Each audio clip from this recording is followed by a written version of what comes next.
नमस्कार सबैजनालाई जति पनि मेरो च्यानल हेरेर बसिराख्नु भएको छ तपाईहरुलाई सम्पूर्णलाई हृदयदेखि धन्यवाद दिन चाहन्छु र सर्वप्रथम त हजुरहरूलाई नयाँ वर्ष 2082 को हार्दिक मङ्गलमय शुभकामना व्यक्त गर्न चाहन्छु। अनि आज चाहिँ हामी यसो नयाँ सालको उपलक्ष्यमा भन्नुपर्छ है पिकनिक तिर जाँदैछौँ।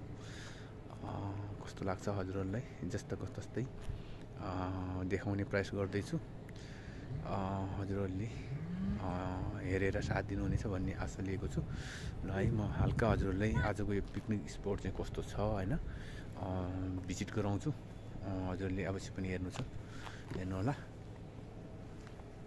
ल हाम्रो चाहिँ एकैछिन म हजुरहरूले यो स्पट भिजिट गराउँछु। ल ल ल सर भाइ म चाहिँ म्युजियम जस्तो छ यस्तो यहाँ ठ्याक्क यस्तो गरेर है साथीहरू तलतिर रमाइलो गर्दै हुनुहुन्छ। यसरी हुँदैछ कति रमाइलो छ होइन नेपालतिर जस्तै छ जङ्गलहरू पनि रुखहरू चाहिँ पुरै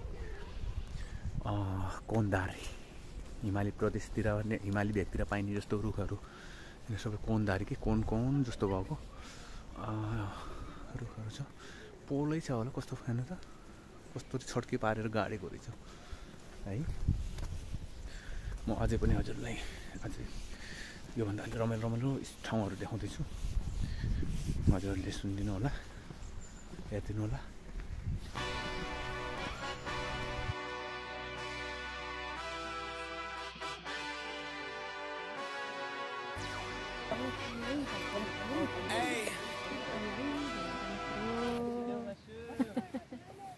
सबैजना यहाँ देखाउनु है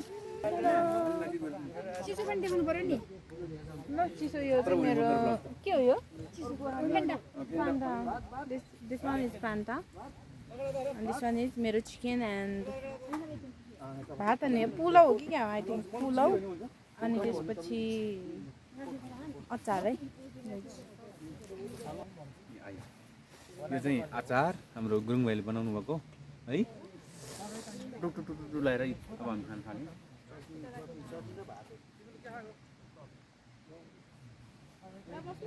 रेकर्ड हो कि के लाइभ हो? होइन सर लाइभ होइन सर हो